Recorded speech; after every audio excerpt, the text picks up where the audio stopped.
नमस्कार साथियों, जय हिंद, जय भारत। साथियों, हम भारतीय इतिहास को पढ़ रहे हैं और भारतीय इतिहास के अंतर्गत ये हमारा दूसरा वीडियो है जिसमें हम भारतीय इतिहास तथा संपूर्ण इतिहास के कालक्रम का क्या निर्धारण किया गया है उसके बारे में पढ़ रहे हैं।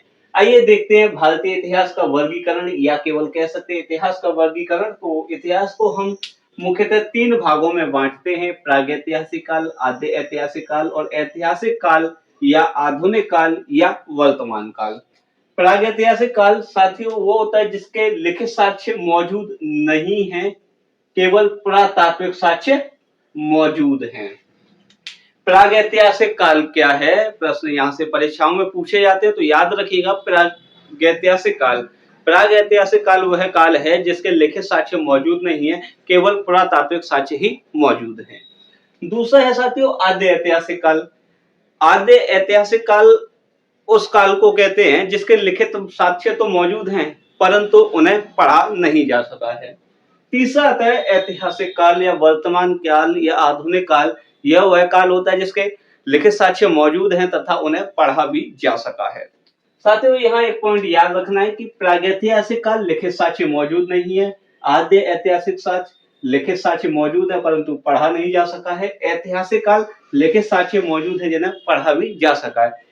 पुरातात्विक साक्ष्य प्रागैतिहासिक काल, आद्य ऐतिहासिक काल और ऐतिहासिक काल तीनों के ही उपलब्ध हैं। नोट डाल के लिख भी दिया, पुरातात्विक साक्ष्य सभी कालों के मौजूद हैं। नंबर 1 प्रागैतिहासिक काल की हम लोग बात कर रहे हैं साथियों। देखिएगा, प्रागैतिहासिक काल का जो उत्खनन करने का जो श्रेय है वो डॉक्टर प्राइमरोज को है। इस बात को थोड़ा याद रखिएगा। कैसे है तो इस बारे में केवल इतना हमें याद रखना है कि वर्ष 1842 में कर्नाटक के रामचूर जिले के लिंगसुगल स्थान है, यानी कि एक लिंगसुगल स्थान है जो कि रामचूर जिले में है और राज्य कर्नाटक है। उसमें 1882 में कुछ पाषाणकालीन औजार प्राप्त किए गए थे, जिसमें पत्थर के तीर थे, छुरे थे, फलक थी और खुरचनी थी। या दूसरा पॉइंट ये याद रखना है सर, एक शब्द आ गया यहाँ पर पाषाणकालीन, यानी कि पाषाण काल क्या होता है? पाषाण काल का अगर शाब्दिक अर्थ की बात करें तो पत्थरों का युग या पत्थरों का काल। पाषाण काल का यदि शाब्दिक अर्थ क्या है तो वो शाब्दिक अर्थ है पत्थरों का युग या पत्थरों का काल। क्लियर है? यानी कि पाषाण काल की भी हम यहाँ बात कर लें तो पाषाण मतलब पत्थर, पत्थर की बनावट के आधार पर हम पाषाण काल को भी 3 भागों में बांटते हैं, यानी कि औजारों की बनावट के आधार पर 3 भागों में विभाजित किया जाता है पाषाण काल को। कौन कौन से हैं? पुरापाषाण काल, मध्य पाषाण काल, नवपाषाण काल। साथियों, यहाँ से जो प्रश्न पूछे जाते हैं वो यहाँ तक है, लेकिन पाषाण काल से कुछ अधिक प्रश्न पूछे जाने की संभावना रहती है, इसलिए इसमें हम विस्तार से पढ़ रहे हैं। सबसे पहले पुरापाषाण काल को। पुरापाषाण काल साथ ही इसमें आदिम मानव की उत्पत्ति हुई थी। पुरापाषाण काल की जो विशेषताएं हैं ये 8 विशेषताएं हैं। यदि पुरापाषाण काल में प्रश्न पूछा जाता है तो वो इन 8 विशेषताओं से पूछ लिया जाता है, उनके बारे में हम पढ़ लेते हैं।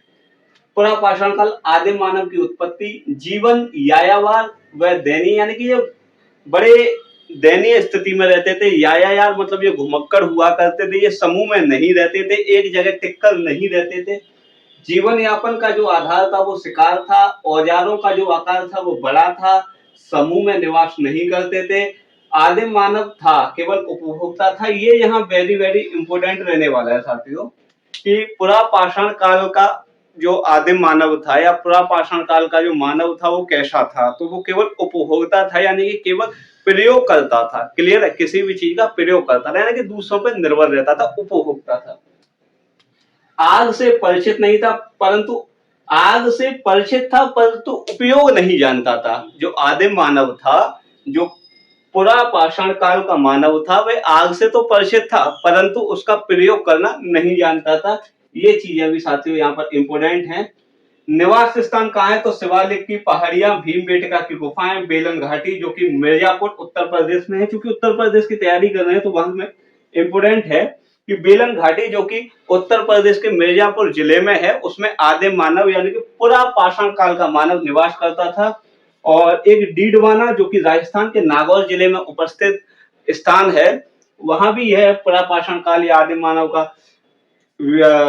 मानव का निवास करता था। ताहर का रेगिस्तान, सोहन नदी घाटी और कश्मीर, यहाँ इनका निवास हुआ करता था। अब साथियों यहाँ हम वो देख लेते हैं जो महत्वपूर्ण पॉइंट हमारे लिए रहने वाले हैं। ये तीनों ही पॉइंट हमारे लिए इंपोर्टेंट रहेंगे। प्रागैतिहासिक काल का जो श्रेय है वो डॉक्टर प्राइमरोज को है। पाषाण काल का शाब्दिक पत्थरों का काल होता है 3 भाग और उन तीनों में ये विशेषताएं रहेंगी। अब साथियों हम बात करने वाले मध्य पाषाण काल और नव पाषाण काल। मध्य पाषाण काल की बात करें तो समूह में निवास है इनका, जीवन यायावर यानी कि घुमक्कड़ जीवन जी रहे होते थे। मध्य पाषाण का जो मानव था उसने पशुपालन करना सीख लिया था और मानव का या कहें कि सबसे प्राचीनतम जो पशु था वो कुत्ता हुआ करता था। यानी सबसे पहले पशु जो पाला था वो कुत्ता पाला था मध्य पाषाण काल में।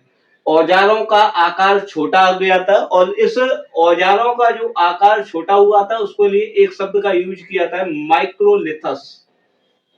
माइक्रोलिथस प्रश्न ये पूछा जाता है माइक्रोलिथस क्या है, तो माइक्रोलिथस एक हड्डियों और पत्थरों से बने छोटे औजार हैं जिनका प्रयोग मध्य पाषाण काल में किया जाता था। मध्य पाषाण काल में मृतक परिपाटी यानी कि जो अंतिम संस्कार जो किया था उसकी प्रथा जो थी वो प्रचलन में आ गई थी। इसी के साथ साथियों बात करें कि मध्य पाषाण काल में जो स्थान थे वो स्थान कौन कौन से रहे थे, तो बागौर, आदमगढ़, सांभर, चिरांद, ये 4 स्थान हमारे लिए बहुत ज्यादा इंपोर्टेंट है मध्य पाषाण काल में। बागौर भीलवाड़ा जिले में है राजस्थान के। आदमगढ़ एक मध्य प्रदेश में है। ये बागौर और आदमगढ़ यहाँ से प्राचीनतम पशुपालन के साक्ष्य मिले हैं। प्राचीनतम पशु पालन जो हुआ था वो कुत्ते का हुआ था, लेकिन इसके साक्ष्य कहां से मिलते हैं, तो इसके बागौर और आदमगढ़ से मिल रहे होते हैं। इसी के साथ साथियों सांभर जहां पर प्राचीनतम वृक्षारोपण के साक्ष्य मिलते हैं। चिरांद जो कि बिहार में है, यहाँ से प्राचीनतम हड्डियों से निर्मित औजारों के साक्ष्य मिलते हैं। प्राचीनतम हड्डियों से निर्मित औजारों के साक्ष्य कहां से मिलते हैं, तो चिरांद यानी कि बिहार से मिलते हैं। इसी के साथ बेलन घाटी की साथियों बात कर लेते हैं। तो बेलन घाटी में हड्डियों से निर्मित एक प्रतिमा, एक मूर्ति मिली है, यानी कि देवी की मूर्ति मिली है जो कि पुरापाषाण काल से संबंधित मानी जाती है। अब आइए साथियों हम बात करेंगे नव पाषाण काल की। नव पाषाण काल, नवपाषाण आग का आविष्कार कर लिया था। देखिएगा साथियों आग से जो परिचित था मानव, आदि मानव या आदिम मानव जो आग से परिचित था, लेकिन आग का प्रयोग मतलब नहीं जानता था। आग से परिचित तो था लेकिन आग का प्रयोग करना नहीं जानता था। वो जब हमने पढ़ा तो वहां चर्चा की पुरापाषाण काल की। लेकिन अब हम आ गए नव पाषाण काल में, तो यहाँ पर आग से परिचित भी हो गया है और आग का प्रयोग करना भी जानता है। स्थायी बसावट, कृषि प्रारंभ, तावे का प्रयोग करना, यानी कि पहली धातु जो मानव द्वारा प्रयोग की गई वो तावा था। पहिए का आविष्कार और मृद भांड यानी कि मिट्टी के बर्तनों का प्रयोग करना सीख लिया था। कहने का मतलब है जो नव पाषाण काल का मानव था उसने आग का आविष्कार और आग का प्रयोग दोनों ही सीख लिए थे। स्थायी बसावट यानी कि एक जगह रहना प्रारंभ कर दिया था। एक जगह रहेंगे तो खेती भी करना प्रारंभ करेंगे, कृषि प्रारंभ की। तावे का प्रयोग किया यानी कि मानव द्वारा अगर पहली कोई धातु प्रयोग की गई तो वो तावा थी। पहिए का आविष्कार, मृद भांड यानी कि मिट्टी के बर्तनों का प्रयोग करना भी सीख लिया था नव पाषाण काल। महत्वपूर्ण है यहां से स्थान, नव पाषाण काल का पहला स्थान 1860 में लैन में सूर्यल, लैन में सूर्यल ने टोंस नदी घाटी उत्तर प्रदेश में किया था। ठीक है, पहला स्थान वहां। कोल्डी हवा जो कि बेलन घाटी में स्थित है, यहां से धान की खेती के प्राचीनतम साक्ष्य मिलते हैं। और इसी के साथ दो और याद रखिएगा, चौपानी, मांडो व महागढ़ा से अन्य संग्रहण के साक्ष्य मिलते हैं। ये अलग फैक्ट है, याद रखना। मेहरगढ़ जो कि पाकिस्तान में है, यहाँ से बहुत सारे हमें प्राचीनतम और पहले साक्ष्य मिलते हैं। जैसे कृषि के प्राचीनतम साक्ष्य मेहरगढ़ से, गेहूं के प्राचीनतम साक्ष्य मेहरगढ़ से, भैंस के प्राचीनतम साक्ष्य मेहरगढ़ से, स्थायी बसावट के साक्ष्य मेहरगढ़ से हमें मिल रहे होते हैं। इसी के साथ बुर्ज-होम जो कि कश्मीर में स्थित है, बुर्ज-होम का शाब्दिक अर्थ क्या होता है परीक्षाओं में पूछ लिया जाता है। तो जन्म स्थान, यहाँ से गर्तावास यानी कि जमीन के अंदर घर बनाकर गुफाओं में रहने की जो प्रथा थी, उसके प्राचीनतम साक्ष्य मिल रहे होते हैं बुर्ज-होम से। तथा मानव के साथ कुत्तों का समाधान करना, यानी कि मानव के शव के साथ कुत्तों को भी शव को दफनाना, ऐसे साक्ष्य भी हमें बुर्ज-होम कश्मीर से मिल रहे होते हैं। और यह सारे जो स्थान है ये नवपाषाण काल से संबंधित हैं। एक स्थान और है गुफकराल।